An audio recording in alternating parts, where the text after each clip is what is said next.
I'll be taking over as president next term. This is $500 for compensation." The office fell silent, echoing with the voice of my sister, Emma. Unbeknownst to me, my husband Steve and Emma had been dating. So that was what it was all about. All the pieces in my mind finally clicked. I had always known Emma was a terrible person, but I never thought she would go this far. Moreover, $500 compensation must be a joke. I had been patient until now, but I can no longer forgive her. However, God had not forsaken me. A shocking divine punishment was about to befall Emma. My name is Jenny White, and I am 38 years old. I have a younger sister, 2 years my junior. Her name is Emma. It is often said that siblings resemble each other, but Emma and I are nothing alike. It's hard to believe we came from the same parents. I have countless complexes, one of which is my unattractive appearance. My face, covered in freckles with puffy, small eyes, is something I truly despise. But Emma has large, clear eyes and a complexion that anyone would find cute. We were so different, you wouldn't realize we were sisters unless told.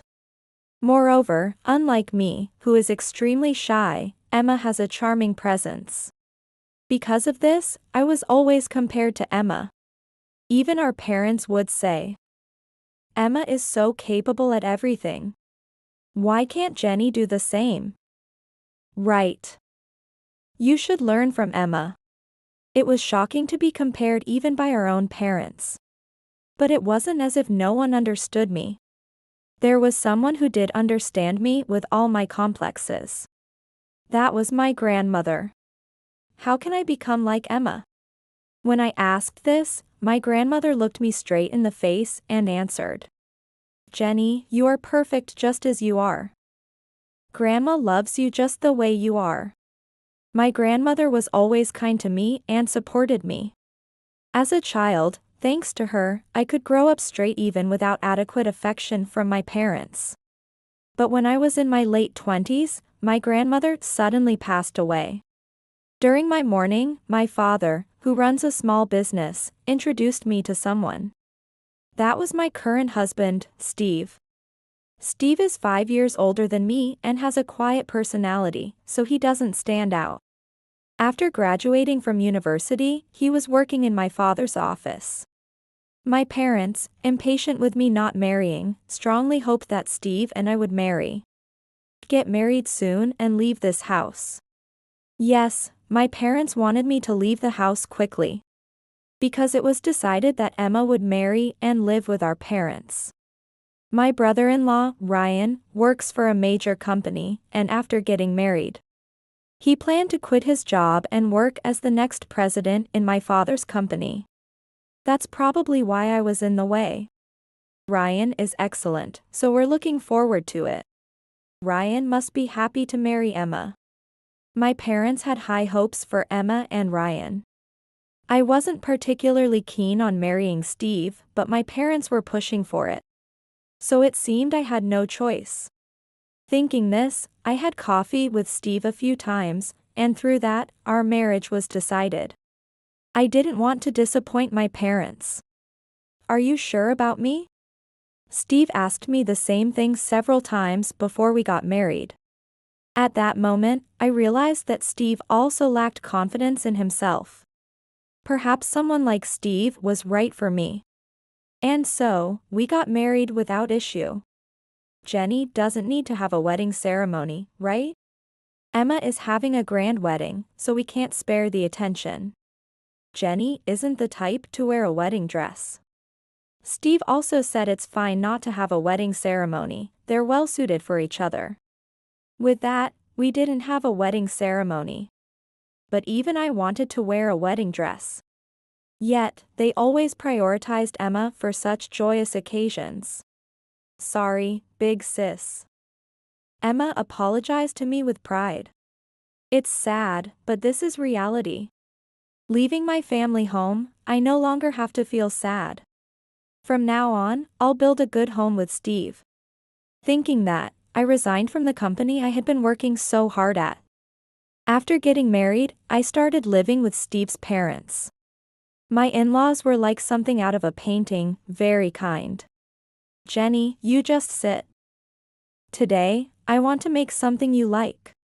Jenny, don't just work all the time, listen to what mom says. They treated me like their own daughter. Although my in-laws also ran a business, they made time for me despite their busy schedules. But that's not all. One day, Steve and I were called to a place not far from my in-laws. There, I couldn't believe my eyes. There stood the house of my dreams. It seemed too sad for you to live with us as newlyweds. This is our gift to you. Jenny, you said you wanted to live in a fairy tale-like house, didn't you? We tried to create your ideal home, what do you think? I was moved to tears. Ever since I was little, I had dreamed of living in such a house. I never imagined that a dream could become reality. Steve was unable to hide his surprise, his eyes wide with astonishment. Thank you for building such a wonderful house for us. My mother-in-law hugged me. Jenny, you are an important part of our family. It was only natural to do this. I'm really glad you're happy. I felt happy. The affection I hadn't received from my biological parents, my in-laws provided. I'm glad. Steve also expressed his happiness. Shortly after, Steve and I began living in our new home. Now, I had to do all the household chores that my mother-in-law used to handle. However, as someone who had been working, it was difficult to manage everything perfectly. Yet, Steve did not help. He was the typical husband who did nothing. Please clean up the dishes you use. Even when I said this, he would not budge. I'm tired from work. This was always his excuse. I understood that he worked hard for us. But I believed household responsibilities should be shared. Yet, as a full-time homemaker, I couldn't assert myself strongly with Steve. Moreover, other problems arose soon after we started living together. It was on the day of Steve's payday at my parents' company. Here, this is for living expenses. It's enough for 1 month. Steve handed me an envelope, which, to my shock, contained only a few hundreds of dollars. Surprised, I asked, is this just for groceries? Steve's expression remained unchanged as he delivered a shocking statement. It can't be just for groceries. This includes other expenses for the month as well, including electricity and gas. I couldn't believe my ears. It was impossible to cover everything with just a few hundreds. I couldn't understand how he thought this amount would suffice. Although I felt strongly about arguing, I lacked the courage and decided to follow Steve's instructions. Steve had been working at my parents' company for over 10 years. He must be earning more than this. Yet, it was unbelievable that he only handed me this much. From that day, my desperate life of frugality began. I tried to save money wherever possible. Buying food ingredients on sale and promptly turning off unnecessary electrical appliances. When I really couldn't make ends meet, I dipped into the savings I had accumulated during my single years. Of course, I had no allowance for myself. I stayed home to avoid spending money, leading to a reclusive lifestyle. After several months of this, I reached my limit. Tired of constantly worrying about money, I found myself unable to discuss it with Steve, who was naturally reticent. I couldn't continue like this without breaking down. Filled with this overwhelming feeling, I turned to my mother-in-law for advice. My in-laws listened to me compassionately and suggested something. Would you like to work at our company? I was taken aback. As I remained silent in surprise, my father-in-law joined in the conversation. We just happened to have a vacancy, and we were struggling. We'll adjust the hours to make it easy for you to work. You used a computer at your previous job, right? I think you'll be a great asset immediately. My in-laws smiled. Wanting more than just staying at home, I decided to discuss this with Steve. After listening to my story, Steve initially looked surprised, but then quietly nodded. Thus, I began working at my in-laws' company. Balancing work and home was not easy. But my in-laws considered my situation and allowed me to work reduced hours. This made it easier than I expected to manage both. Thanks to starting work, our life became more comfortable. Before I knew it, 6 years had passed. Time really flies. I was now 34 years old. Steve was still as quiet as ever. Life hadn't changed much, but one significant thing had. Mommy, I'm hungry. We now had a daughter who was 5 years old. When my in-laws learned that Nicole was on her way, they cried tears of joy. Even after she was born, they would come to our house to help with the chores and childcare, taking over for Steve, who was busy with work. I was grateful for their presence. Nicole was born, my work was going well, and I was leading a happy life every day. It wasn't long after that when Emma contacted me. It was sudden, during my house chores. Do you want to have coffee sometime? Christina wants to see Nicole. It was rare for Emma to contact me. Christina was Emma's child. Sure, come over sometime, I replied without thinking. Little did I know, this response would lead to the beginning of an upcoming incident. On the day Emma was to visit, I was busy cleaning the house from morning. With Christina's birthday approaching, I decided to go shopping to prepare a feast. Steve, please watch Nicole. I'm going shopping. Steve nodded slightly. Since Nicole's birth, Steve had become even more silent. He hardly initiated conversation and only nodded in response to my words. I knew this was just Steve being Steve, but I often wished he could be a more dependable husband. However, I was well aware that you can't change someone's personality. At least he was kind to Nicole, so I decided to overlook Steve's unreliability. He's probably just not good at expressing affection. I tried to convince myself of that. When I finished shopping and arrived home, there was a luxury car parked outside. I could hear lively conversations coming from inside the house. That's when I was shocked. To my surprise, the usually silent Steve was chatting animatedly with Emma. While I was captivated by this scene, Ryan approached me. Sister-in-law, it's been a while. I apologize for the sudden visit today. Ryan was as calm as ever.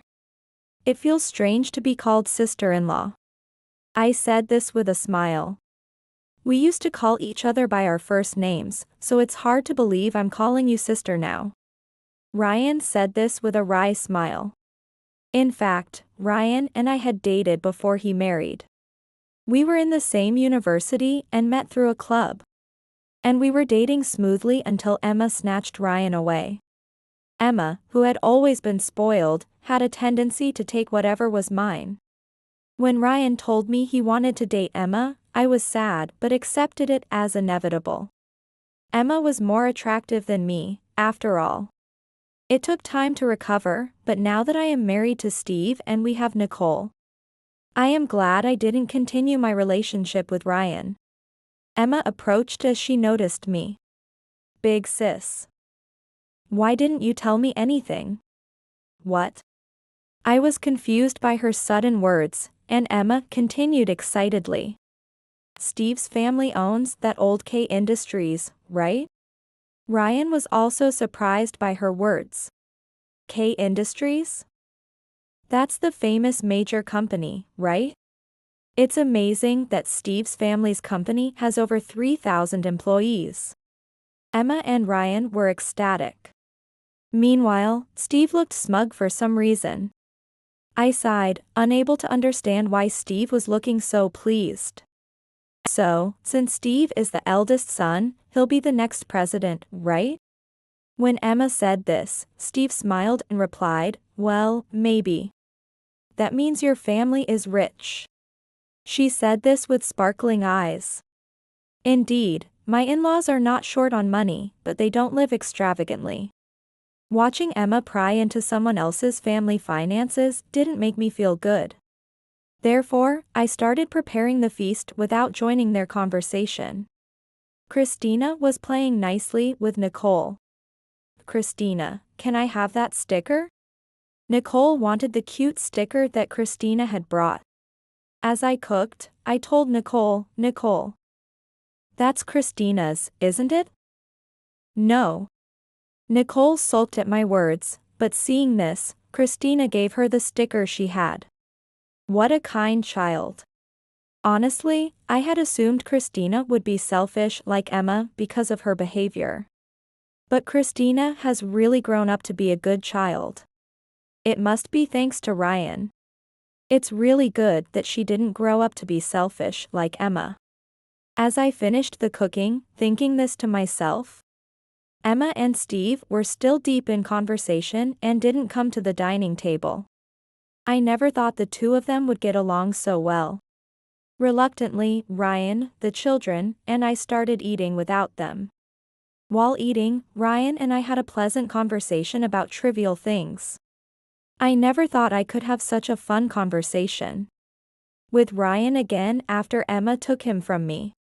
But now we both have our own families and can talk happily. Life is unpredictable. After a while, Emma and Steve joined us, and we all celebrated Christina's birthday together.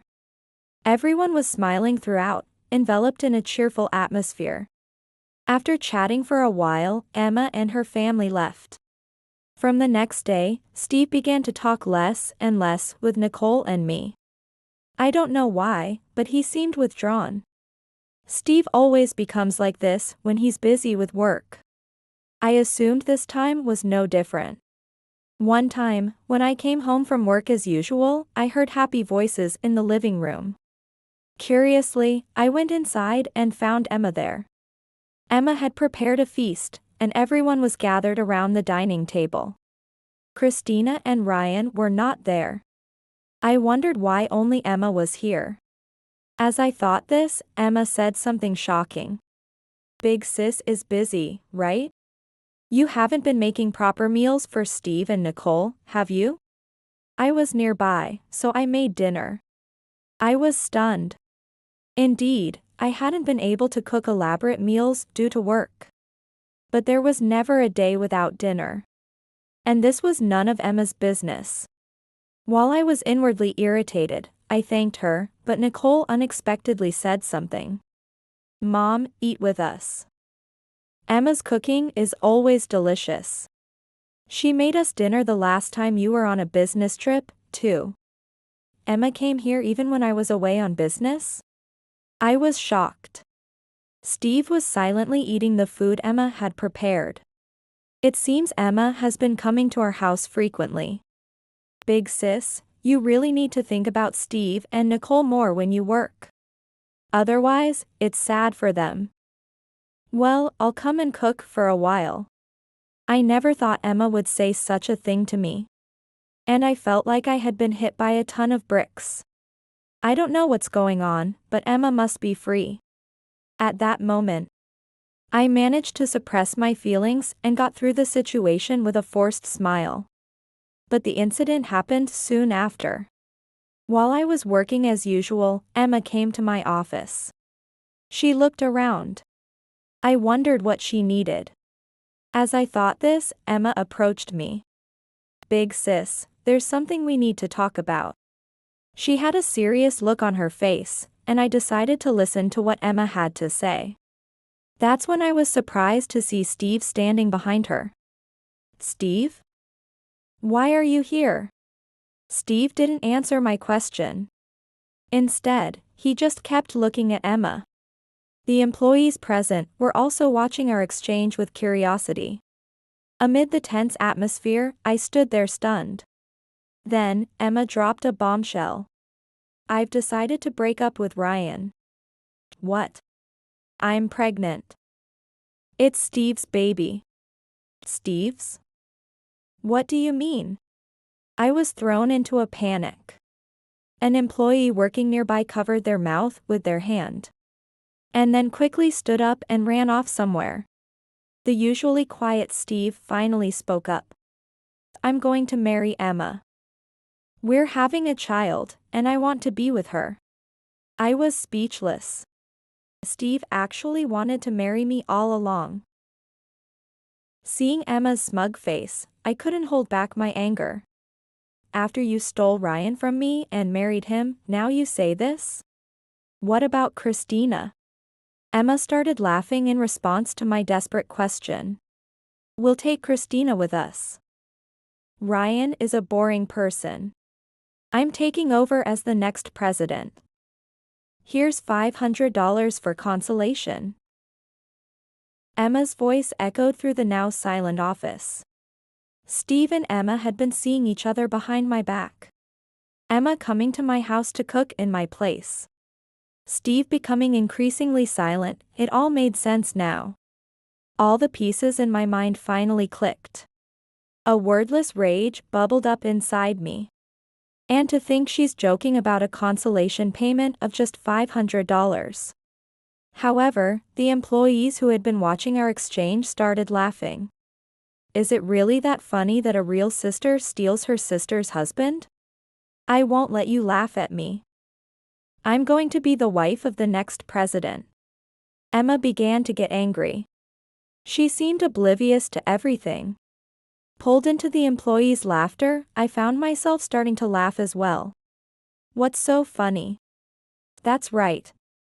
We're serious here. As the two of them started getting angry, one of the employees spoke up. The next president is actually your wife. The office fell silent at the employee's words. Steve was at a loss for words. What?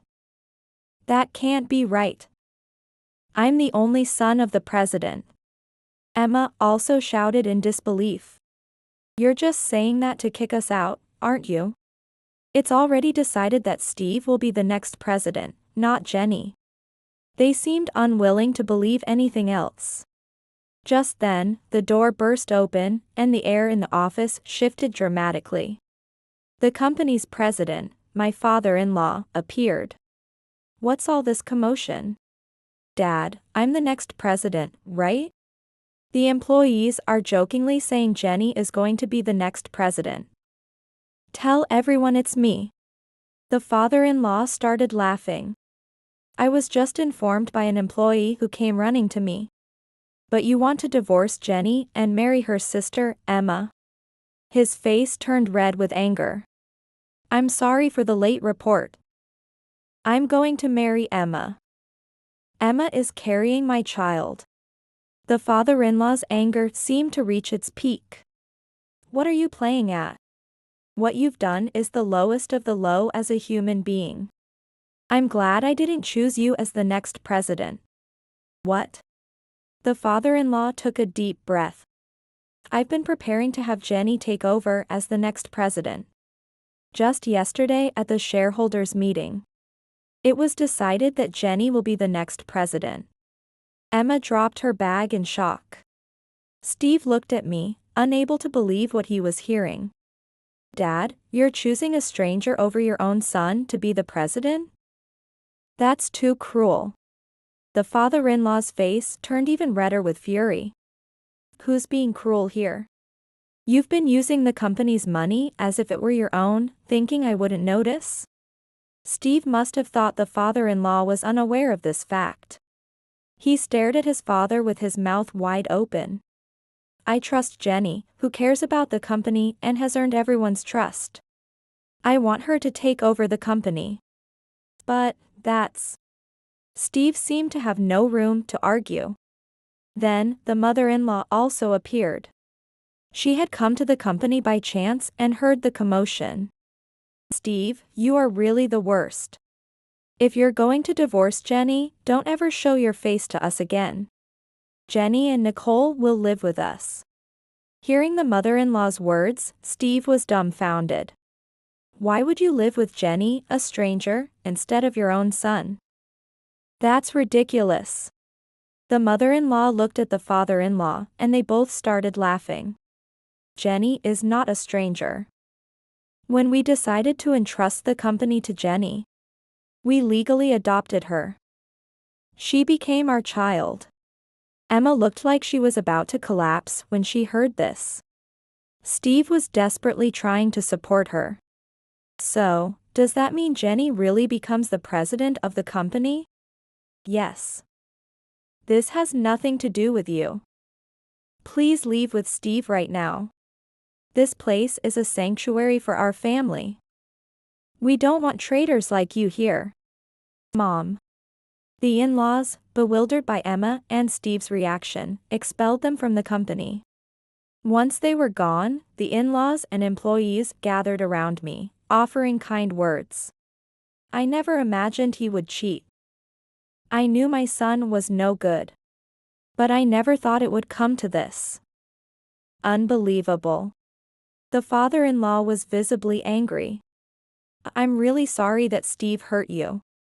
The mother-in-law looked sad. In fact, Steve was a big fan of investing. He had been pouring money into investments like water every month. I had discovered this fact years ago while casually using the computer at home. But there should be no money left each month for such investments. Despite only giving me a small amount of money each month, there was no way Steve could have such a large sum for investments. Something was off. That's when I decided to compare the amount Steve used for investments with certain funds. Those were the company's funds, which had been mysteriously disappearing each year. Surprisingly, the amount matched what Steve likely used for his investments. I couldn't believe it but decided to check the security cameras. And there was Steve, clear as day, transferring money to his personal bank account from the office computer. After everyone else had gone home. Even though it was his parents' company's money, this was definitely a crime. I immediately reported it to my in-laws. They were incredulous and disgusted. At the same time, my in-laws made a surprising proposal. We're getting old and thinking of retiring from the company. Since our son has proven himself to be the lowest of the low by misusing our money, the only person we trust is you, Jenny. Actually, we had decided even before all this happened that you would be our next president. Me, the president? I was speechless, but then my mother-in-law continued. Would you consider becoming our adopted daughter? We talked to your parents about it, and they were very supportive. I had never imagined that my in-laws would offer to adopt me. It was a bit sad that my parents didn't object, but it was expected. I was happy to become the adopted child of in-laws who treated me like their own daughter. I accepted their offer. That's why I was decided to be the next president. Emma, unaware of this fact, probably thought that by marrying Steve, she would become the next president's wife. My in-laws cut off all contact with Steve and started living with Nicole and me. I immediately filed for divorce. The divorce from Steve was officially finalized. Of course, I retained custody of Nicole. Meanwhile, I heard through the grapevine that Emma and Ryan's divorce was also finalized. And Ryan got custody of the child. It seems the baby was born safely. Although it was sad to be betrayed by Steve and Emma, my in-laws gave us even more love. After several years passed and my wounds began to heal, my parents suddenly called me home. They seemed agitated. I didn't want to go anywhere where Steve and Emma might be, but I felt I had no choice. My in-laws, concerned, decided to come with me. When we arrived at my childhood home, I noticed something was off. The company next to my father's house was closed. My in-laws and I entered the house, puzzled. There were my distraught parents and Emma with tear-stained eyes. And next to them, Steve, who looked embarrassed, was standing. As soon as they saw me, my parents clung to me. Jenny. Please, we need money. What? As I was confused, my father continued. Steve has put this house and my company as collateral for a loan. My in-laws and I were too shocked to speak. I hadn't expected him to go that far. It was probably to get money for his investments. As my in-laws and I were still in shock, Emma raised her voice. This is all your fault, big sis. You're the president, so you must have a lot of money, right? Fix your ex-husband's mess. I was stunned. Why should I help the traitors? As I stood there dazed, my parents sided with Emma. If you hadn't become the president, Emma could have been the president's wife. Steve wouldn't have needed to borrow money. That's right. Take responsibility. Their claims were absurd. I had endured many things growing up in this family. But this time, it was too much. I took a deep breath and looked at my in-laws, who seemed to feel the same. Their faces red with anger. Then, my father-in-law spoke before I could. What are you talking about? We've cut ties with Steve. Consequently, his debts have nothing to do with us. My parents were stunned by his words. How can you cut ties with your own son? Even if you cut ties, he's still your child. Wouldn't you normally want to help? Father raised his voice, but my mother-in-law calmly held my hand and responded. We're no longer Steve's parents. Besides, we now have a new, precious daughter. The mother-in-law said this, smiling at me. My parents' eyes widened. Jenny is our child. Come here, Jenny. She said this while pulling on my arm. However, I quickly shook her off and glared at her. What now? Mom and Dad, you always cared more about the traitor Emma than about me, didn't you? Just keep doing that. You are nothing more to me than people who gave birth to and raised me. I don't consider you my parents anymore. Don't ever contact me again. When I said this, my parents turned pale and collapsed to the ground. Emma, seeing this, screamed. I shouldn't have divorced Ryan if it was going to be like this. Steve doesn't help with the housework, his salary is low, and it's the worst. Then, a man's voice came from behind us. I'm happy I divorced you. Now, I'm working at Jenny's company. They treat Christina well, and I'm satisfied. I'm really glad I divorced you. Ryan was furious. He had apparently come because he was worried about me. What are you saying? You're just lonely without me, right? Emma said this confidently. What was she talking about? My in-laws laughed. It seems your sister is very confident in herself, Jenny. Ryan also laughed at the father-in-law's comment. Then, he decided to tell the truth. I'm happy now. I don't miss Emma at all. In fact, I feel relieved. What? Emma and Steve looked at each other in disbelief. I hadn't mentioned it yet. Ryan and I are getting remarried. All thanks to you, Emma. Thank you. When I said this, Emma's eyes widened as much as possible. What? That can't be. Are you kidding? We're planning a wedding, and we don't have any money to give you. You'd better try your best. Oh, and don't contact us again. I'm tired of dealing with a plague like you. I said this and left the house with my in-laws and Ryan. As we left, Emma's cries of frustration could still be heard from the house. Afterwards, my parents, who had taken on Steve's debts, struggled to repay them but failed due to the enormous amount. The bank executed the mortgage, and they lost both the company and the house. They rented a small apartment and somehow managed to survive with Emma, her child, and my parents. Emma and Steve got divorced. Steve was overwhelmed by compensation and child support payments. They frequently came to my in-laws asking for money. But we locked the door and didn't even let them in. They had betrayed me and Nicole, and this was only fair. They should just crawl through their lives.